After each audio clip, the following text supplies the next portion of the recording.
con los 10 mandamientos. Aceptar, se va a grabar la presentación. Muy bien. En primer lugar, quiero que noten que el versículo 16 dice, pero los 11 discípulos fueron a Galilea, al monte donde Jesús les había ordenado. La gran comisión, al igual que los 10 mandamientos, fue dada desde un monte. Así como los 10 mandamientos se dan en el monte Sinaí, la gran comisión se da en un monte allí muy cerca de Galilea. En segundo lugar, la gran comisión fue dada con gran manifestación de poder, al igual que los 10 mandamientos. Cuando Dios dio los 10 mandamientos en el Sinaí, el monte humeaba, había relámpagos, voces, truenos, y el pueblo tuvo temor y se alejaron. Y le dicen a Moisés, habla tú con Dios, y no hable Dios con nosotros. Tuvieron miedo por la manifestación del gran poder de Dios que se mostró en el monte. Y cuando Jesús da la gran comisión, también hace la declaración más autoritaria de todo el Nuevo Testamento, al decir, toda potestad me es dada en el cielo y en la tierra. En segundo lugar, la gran comisión, al igual que los 10 mandamientos, fue dada justo después de la liberación del pecado. Los 10 mandamientos fueron dados cuando el pueblo de Israel fue libertado de los egipcios. Una vez que los egipcios quedaron sepultados en el mar, entonces quedó asegurada la libertad del pueblo judío, del pueblo de Israel, quien ahora se dirigía a la patria prometida, a la tierra prometida. Pues justo después de la liberación, Dios lo llama al monte Sinaí y les da los 10 mandamientos. Lo mismo aquí con la gran comisión.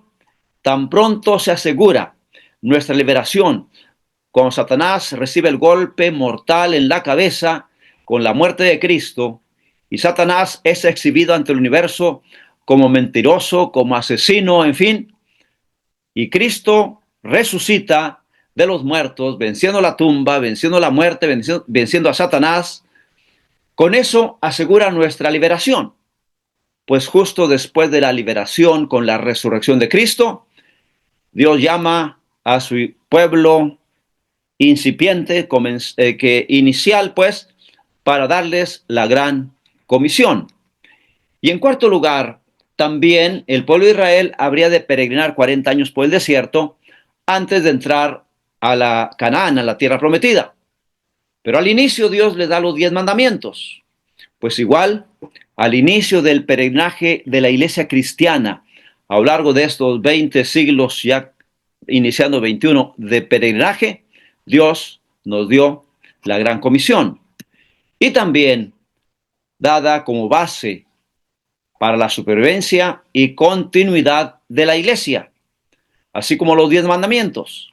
Dios dijo a su pueblo, vosotros seréis mi especial tesoro entre todos los pueblos, si diereis oído a mi voz y guardareis todos mis estatutos. El pueblo habría de conservarse como el pueblo especial de Dios si guardaba los mandamientos. Lo mismo, la iglesia cristiana habría de perseverar a lo largo de la historia, a lo largo de los siglos, si atendía a la gran comisión. Si los primeros discípulos no hubieran compartido este mensaje del evangelio, no hubieran cumplido, obedecido la gran comisión, allí con ellos hubiera acabado todo. Muy bien, tenemos entonces 5 paralelismos de la gran comisión con los 10 mandamientos. No que sea el 11º mandamiento, sino que es el gran mandamiento misionero. Y tenemos, como ustedes habrán escuchado también, 4 absolutos en la gran comisión.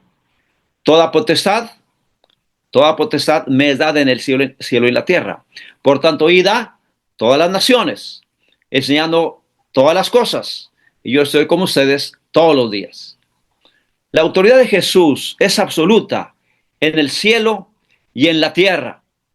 Y esa potestad nos la confiere a nosotros a fin de que cumplamos la gran comisión, a través del Espíritu Santo y nos asiste todos los días.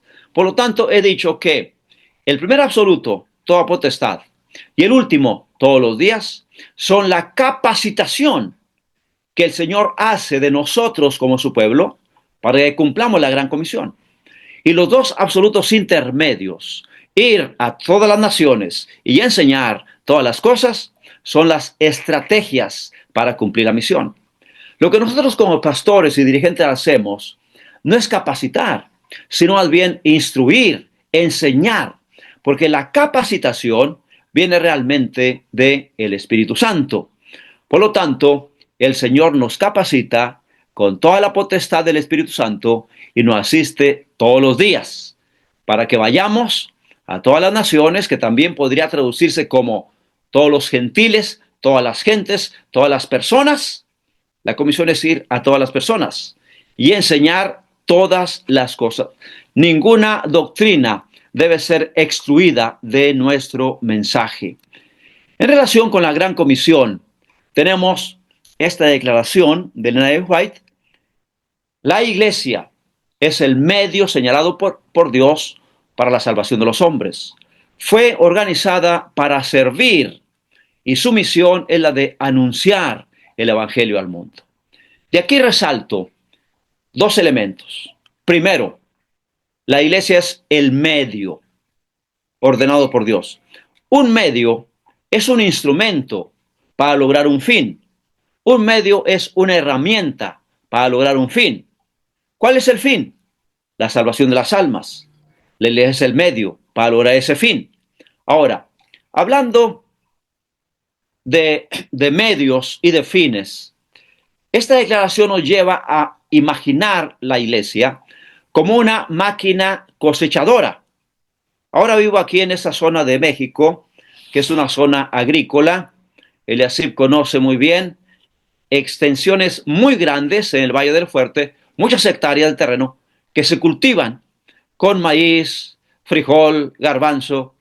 Una vez, hace unos 2 años, me subí a una máquina trilladora de maíz. Van trillando 8 surcos al mismo tiempo, 8 líneas de sembradío de maíz. Y la máquina va revolviendo eso y arrojando el chorro de maíz en su depósito. Cuando se llena, sale a la orilla y lo descarga en el camión hasta que se llena. Ahora, la máquina para cosechar viene siendo la iglesia y el fin, levantar la cosecha. Ahora, imaginemos que un agricultor tiene allí su máquina y va a ella, por decir un sábado, y ve que tenga suficiente diésel, que esté en buenas condiciones, que tenga todos los aditamentos instalados. Al siguiente sábado, a la siguiente semana, otra vez pone a tono la máquina, revisa que tenga suficiente diésel, que esté en buenas condiciones. A la siguiente semana, otra vez se enfoca en la máquina procurando que esté bien. Y yo le pregunto, ¿cuándo pues vas a echar a andar la máquina para levantar la cosecha? Muchas veces, como pastores o dirigentes de la iglesia, estamos más enfocados en atender nuestra iglesia que en llevar esa máquina a levantar la cosecha. Quiero animarles a que las iglesias puedan ser utilizadas realmente como los medios, como los instrumentos que Dios tiene para levantar la cosecha de almas. El otro elemento que quiero señalar es que ¿para qué fue organizada? Para servir y para anunciar el evangelio.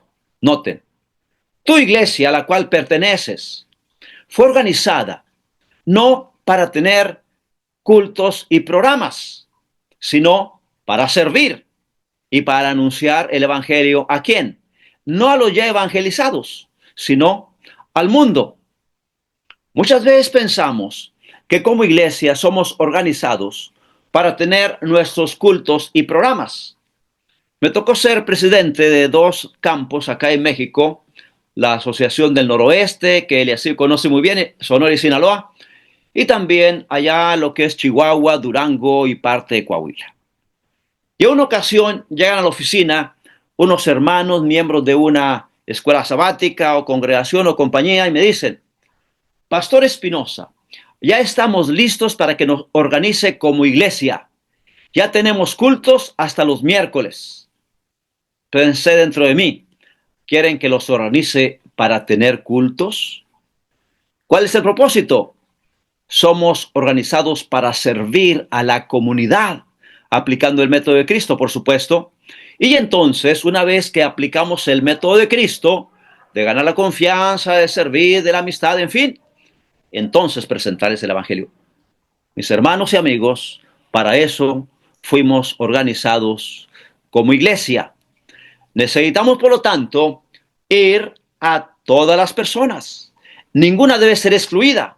El mandato es ir más que venir. He señalado que la gran comisión dice: toda potestad me es dada en el cielo y en la tierra, por tanto, id.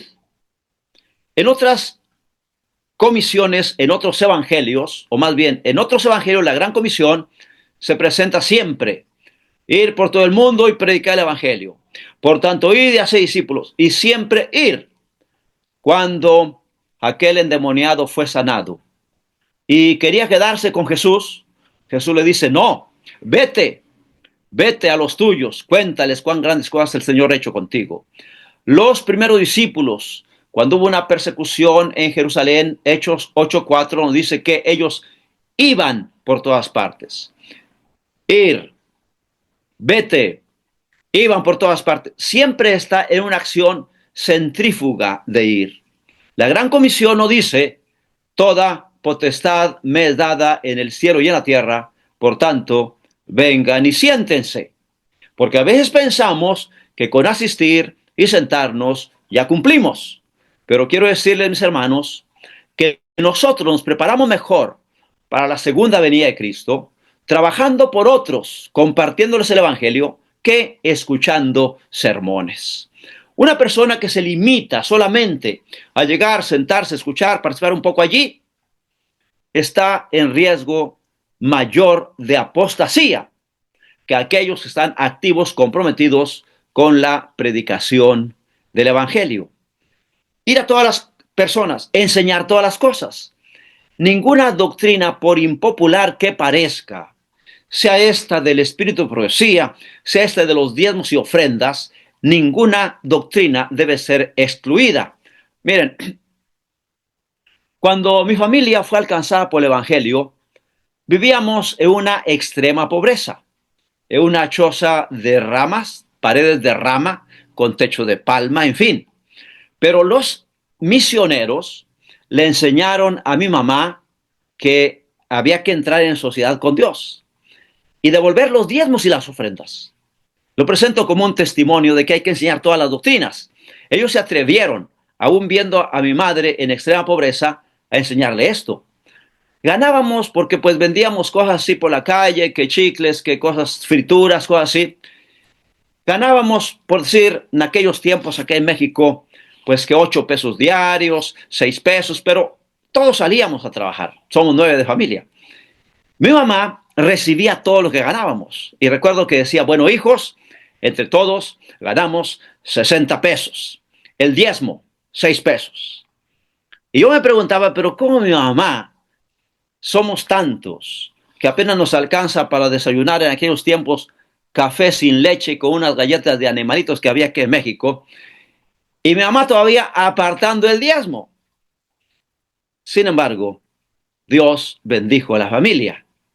Todavía recuerdo cuando me acerqué al anciano de iglesia y le dije: hermano, a mí me gustaría ir a la Universidad de Montemorelos, en aquel tiempo el Colegio Vocacional y Profesional Montemorelos, para prepararme para pastor. Se me queda viendo con una mirada de lástima y me dice: pero ¿cómo tú, un paleterillo, porque vendíamos paletas de hielo por la calle, cómo tú, un paleterillo, piensas en ir a Montemorelos? Olvídate, muchachos, no es para ti. Sin embargo, llegó el tiempo de ir y Dios proveyó, no solo para mí, sino para 5 más de mis hermanos, y por la gracia de Dios graduamos y obtuvimos otros grados después. Dios cumple su promesa. Y quiero animarles a que enseñemos toda doctrina. Y por supuesto también a que la practiquemos, porque será de gran bendición para todos nosotros, enseñando que guarden todas las cosas. Y bautizando a los que creyeren, el que creyere y fuera bautizado será salvo. Y por último, o más bien aquí, al terminar esta primera parte, enfatizo que la meta es hacer discípulos. Si volvemos al texto bíblico, dice el versículo 19, capítulo 28, versículo 19. Por tanto, id y haced discípulos a todas las naciones. Los otros elementos, bautizándolos, ¿a quiénes? A los discípulos. En el nombre del Padre, del Hijo y del Espíritu Santo. Y enseñándoles, ¿a quiénes? A los discípulos. Todo está enfocado en el discipulado. Vamos a ser discípulos. ¿Cómo?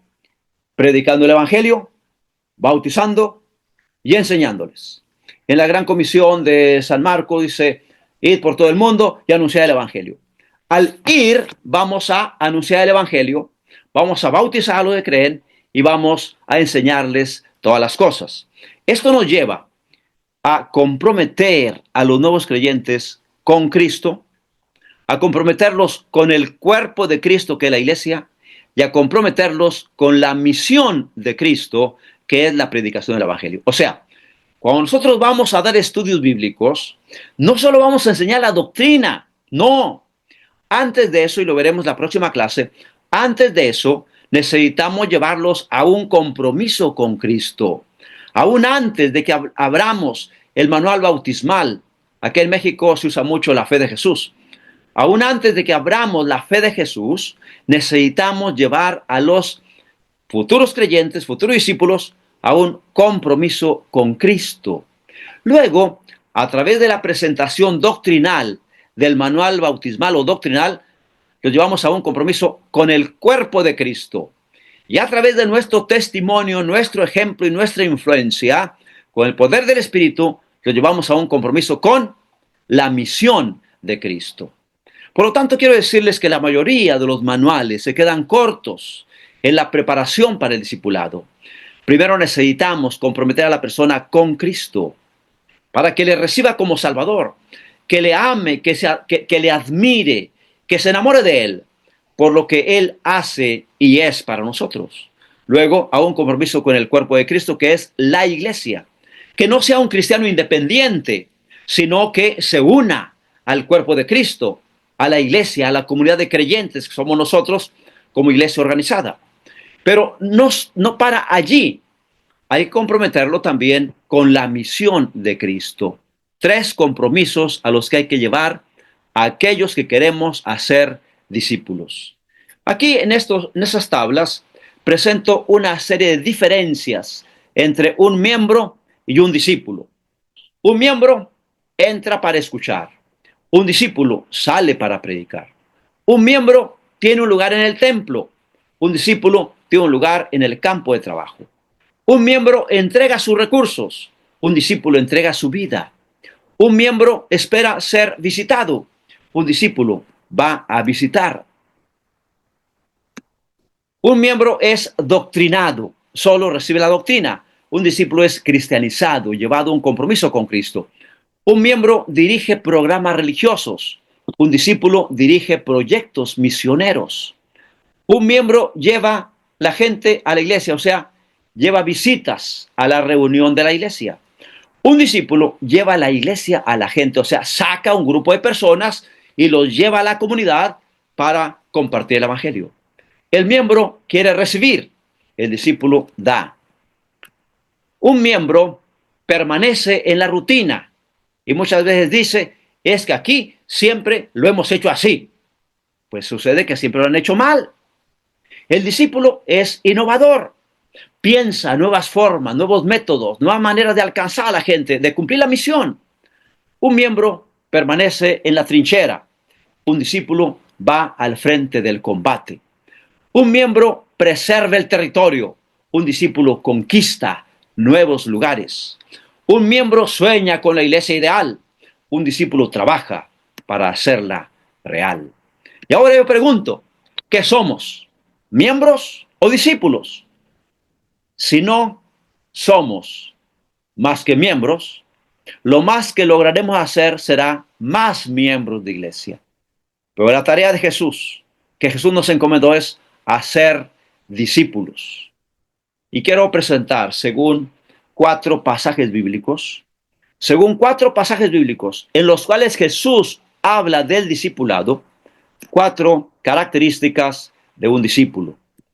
Primero, Lucas 14:26. Aunque en la versión Reina Valera, que es la que he usado por mucho tiempo, a la que estuve habituado, pero ahora hay muchas otras versiones que nos presentan los textos de forma más clara. La Reina Valera 60, en Lucas 14:26 dice: si alguno viene a mí y no aborrece a su padre y madre y mujer e hijos y hermanos y hermanas, aún también su propia vida, no puede ser mi discípulo. Jesús habla de quién puede ser su discípulo. Y primero dice que aquel que no aborrece padre y madre no puede ser su discípulo. Yo he preguntado en son de broma a los hermanos, primer paso para ser un discípulo, ¿aborrecer padre y madre? Por supuesto que no. Otras versiones nos dicen que si alguien viene a mí y no me ama más que a su padre, a su madre, en fin, amar a Jesús por encima de cualquier otra cosa o persona. Primer paso para ser un discípulo. Y sin duda, todos nosotros en algún momento dimos este paso. Por eso estamos aquí. Que si tu esposo te prohibía, tú te atreviste y te entregaste a Cristo. Que si los padres te amenazaron, que si te bautizas, que te es aleluya adventista, te desheredo. Pero tú tuviste el valor de entregarte a Cristo. En mi caso, pues perdí trabajos porque no trabajaba en sábado, perdí una carrera que estaba estudiando porque no iba a los sábados, y llega un punto cuando aquel que está en proceso de discipulado es sometido a prueba. Si va a echar su suerte con Cristo y perder ventajas terrenales, puede ser discípulo. Primer paso para el discipulado: amar a Jesús por encima de cualquier otra persona. El segundo paso es permanecer. Juan 8:31, Jesús vuelve a tocar el tema del discipulado y dice: si permaneciereis en mi palabra, seréis verdaderamente mis discípulos. ¿Por qué? Ustedes saben que algunos inician con mucho fervor la carrera cristiana, se bautizan con mucho gozo, en fin, pero a los cuantos meses comienzan a observar que no somos que dijéramos, tan perfectos, tan santos como ellos pensaban. Y observan que a veces alguien les hace mala cara, no los saluda, que a veces discutimos entre nosotros y se desaniman. Necesitamos enseñar a los futuros discípulos que la iglesia no es una colección de santos, que estamos todos como en un hospital en proceso de sanación, de sanidad, a fin de que nadie se desaliente cuando vea problemas dentro de la iglesia. O a veces tienen problemas por fuera. Los presiona el jefe de trabajo, que hay que ir los sábados, tienen problemas con alguna, que dijéramos, algún familiar, algunos amigos, en fin. Necesitamos conducir a esas personas a una entrega tal que permanezcan a pesar de los obstáculos que puedan encontrar dentro de la iglesia o fuera de ella o en su propia familia. En tercer lugar, Jesús vuelve a hablar de quiénes son sus discípulos en San Juan 13:35. Amarnos unos a otros. En esto conocerán todos que sois mis discípulos, si tuvierais amor los unos con los otros. Esta es la prueba de ácido del discipulado. ¿En qué va a conocer la gente que somos discípulos de Cristo? En que nos amemos unos a otros. Y mis hermanos, esto muchas veces no se da en la forma como quisiéramos. A veces encontramos algunos predicadores poderosos, de gran influencia, que todos quisieran escuchar sus mensajes cada sábado. Yo tuve uno allá en la iglesia, una iglesia en Tijuana, Baja California, la iglesia de la Mesa. Bueno, más bien todo Tijuana predicaba ese hombre, un hombre muy poderoso en la predicación. No voy a decir el nombre porque quizás el así lo recuerde. Pero una vez se me ocurrió visitarlo en su casa. Ese poderoso predicador lo quise visitar, no estaba en su casa. Estaba la esposa. Y le dije, oiga, hermana, ¿y su esposo? Dice, pues no está, allá anda disque predicando. Dije, bueno, su esposo es un gran predicador. Y me dice, pues sí, candil de la calle y oscuridad de su casa. Dije, pero hermana, ¿por qué dice eso? Dice, mire, pastor, si supiera. Y entonces se levantó un poco la blusa y me mostró unos moretones que tenía en el brazo. Ese poderoso predicador golpeaba a su mujer. Preguntamos, ¿será ese un discípulo de Cristo? Si no ama ni a los más cercanos.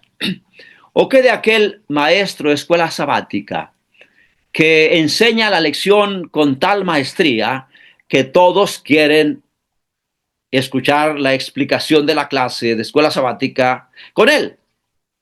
Pero está sentado allá atrás su hijo adolescente y comenta con su compañero, pues sí, qué bonito habla, pero vieras cómo nos trata en la casa. ¿Será ese un discípulo de Cristo? Mis hermanos, en esto conocerán todos que soy mis discípulos. No solo en que demos fielmente el diezmo, no solo en que seamos fieles mayordomos, no solo en que guardemos estrictamente el sábado. Eso lo hacían los fariseos a la perfección. Diríamos que ellos eran perfectos adventistas.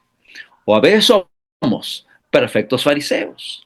Y pensamos que porque guardamos esto y hacemos esto y somos estrictos y cuidadosos en esto, ya la hicimos. Pero Jesús dice, en esto conocerán todos que son mis discípulos, si tuviereis amor los unos con los otros.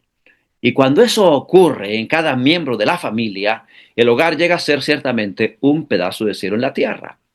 Y cuando eso ocurre en cada iglesia, oh, qué juntas de iglesia tan hermosas tendremos.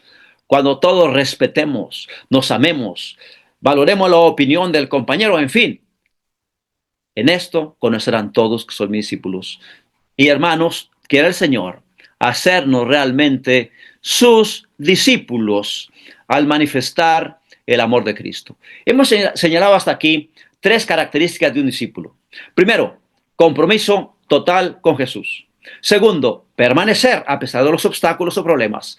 Y tercero, amarnos unos a otros. Un cuarto texto en el cual Jesús habla del discipulado es Juan 15:8. En esto es glorificado mi Padre. ¿En qué? En que llevéis mucho fruto y seáis así mis discípulos. Jesús declara que somos sus discípulos cuando llevamos mucho fruto, glorificando así a nuestro Padre Celestial. Ciertamente glorificamos a Dios por nuestro testimonio, glorificamos a Dios con cantos, con alabanzas, pero aquí, en relación con el discipulado, Jesús declara que necesitamos llevar mucho fruto para ser sus discípulos. ¿Y cuándo podríamos decir que un discípulo está llevando fruto? Pues cuando produce más discípulos. Aquí pueden ver el cuadro de una higuera con higos. Esta higuera no tendrá muchas ramas, no tendrá mucho follaje, pero tiene higos. Está produciendo fruto. Pienso en algún hermano que quizás no es muy asiduo de leer el año bíblico, de estudiar diariamente su lección, pero está produciendo más discípulos. Quizás ni siquiera asiste con puntualidad a todos los cultos, pero está trabajando por otros y haciendo más discípulos. Si una higuera debe producir higos para decir que da fruto, un discípulo debe producir más discípulos para decir que está llevando fruto. Y aquí yo preguntaría, ¿estamos haciendo más discípulos? Creo que debiéramos comenzar siendo nosotros verdaderamente discípulos a fin de que podamos hacer más discípulos para la gloria de Dios. Ahora, respecto al fruto, hay una parábola que Jesús enseñó que quiero dejar clara ante ustedes. Lucas 13, 6 al 9. Lucas 13, 6 al 9. Quiero que leamos juntos esta parábola. Dijo también esta parábola. Tenía un hombre una higuera plantada en su viña y vino a buscar fruto de ella y no lo halló. Y dijo al viñador, he aquí, hace 3 años que vengo a buscar fruto en esta higuera y no lo hallo. Córtala. ¿Para qué inutiliza también la tierra? Él entonces respondiendo le dijo, Señor, déjala todavía este año, hasta que yo cabe alrededor de ella y la abone. Y si diere fruto, bien, y si no, la cortarás después. Como pueden notar, el dueño de la viña, diríamos, de ese sembradío de árboles frutales, cada año iba para revisar cómo estaba la producción.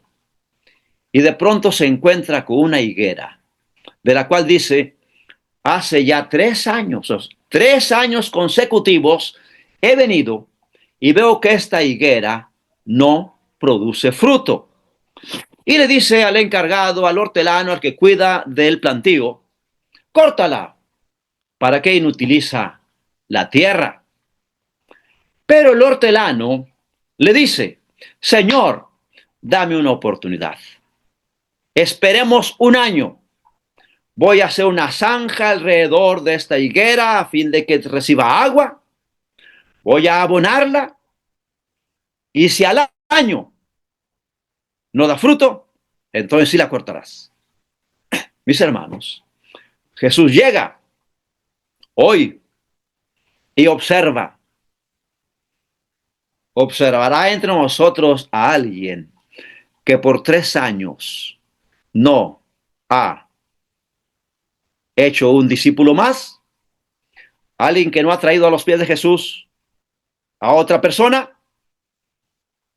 Si hubiera alguien que en 3 años no ha ganado un alma, como decimos, no ha hecho un discípulo, no ha llevado fruto, el dueño dice, córtala. Pero el pastor, el anciano, dice, permíteme, vamos a llevarla a un seminario del discipulado. Vamos a enseñarle, vamos a dar una instrucción, vamos a tener programas de motivación, de instrucción, de organización. Y si al año no lleva fruto, entonces sí la cortas.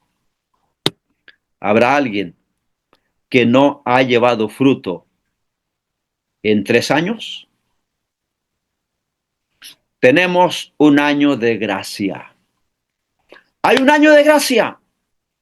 Y con la instrucción que estaremos dando durante estas 4 semanas, yo espero que en este año todos llevemos fruto para la gloria de Dios. Amén. ¿De acuerdo? Amén. Y entonces, al año, cuando el dueño de la viña vuelva, encontrará que siendo que el pastor, siendo que los dirigentes cavaron, regaron, abonaron, instruyeron, motivaron, organizaron, todos estamos llevando fruto para gloria de Dios. En esto es glorificado mi Padre, en que llevéis mucho fruto y seáis así mis discípulos. Y saben, tenemos un año de gracia y Jesús hablaba en serio, porque una ocasión llegó a una higuera, Mateo 21, 18 al 20, que tenía muchas ramas, mucho follaje, muy frondosa, pero no tenía higos. Y la maldijo y se secó. Quizás haya alguien que cumple con todos los requisitos de miembro de iglesia, que asiste a todos los cultos y programas, que participa en cantos especiales, que capaz si enseña la escuela sabática, que tiene mucho follaje, en fin. Pero si no lleva fruto, mi hermano, esto de llevar fruto es fundamental para nuestro Dios. Cuatro características de un discípulo. Permítame, aquí damos, ok, ya. 4 características de un discípulo. Primero, ¿cuál fue la primera que dijimos? ¿Alguien se acuerda? Compromiso. Compromiso total con Jesús. Amar a Jesús por encima de cualquier otra persona o relación. La segunda, permanecer a pesar de obstáculos, problemas, críticas que te critican, que te señalan. Tú sigue adelante. Como dijera San Pablo, ni lo alto, ni lo bajo, ni lo presente, ni lo porvenir nos aparte del amor de Dios que es en Cristo Jesús. La tercera, amarnos unos a otros. Amarnos unos a otros, como Cristo nos amó. Permitamos que el amor de Cristo se refleje en nuestro corazón, en todo nuestro trato con nuestros semejantes. Y la última, llevar el fruto. Llevar fruto. Y si alguien no ha llevado fruto, ¿cuánto tiene de tiempo de gracia? 1 año. 1 año. Mis queridos hermanos, esto es bíblico. Ahí está la enseñanza. Y quizás nos parezca un poco gracioso, pero mis hermanos, yo espero que en este año, por la gracia de Dios, todos nos propongamos traer a alguien más a los pies de Cristo Jesús. ¿Les parece? Amén. Que Dios nos bendiga, que Dios nos capacite con su Espíritu Santo para que podamos hacer más discípulos para la gloria de Dios. Dios les bendiga. Amén, pastor. Amén, amén. Amén. Pues muchas gracias, Pastor Espinosa, por tu primera clase. Ha sido interesante, nos hiciste recordar algunas cosas y otras más que incorporamos a nuestra experiencia y creo que será de mucha utilidad. ¿Verdad que sí? ¿Cuántos están contentos? A ver, allí levanten su mano. Mira, Amén. todos te saludan y agradecen Amén. esta primera exposición. Y seguro que estaremos presentes en la siguiente exposición, la siguiente clase. Y yo voy a modificar mi lenguaje, no nos va a capacitar, sino nos va a instruir solamente, ¿verdad? Porque el que nos capacita, ¿quién es? El Cristo. Espíritu. El Espíritu Santo. Él no es el que nos capacita, ¿verdad? Y el pastor Espinosa, con gusto nos va a instruir, nos va a dar una metodología y primeramente Dios llevaremos un alma a los pies de Jesús en este año.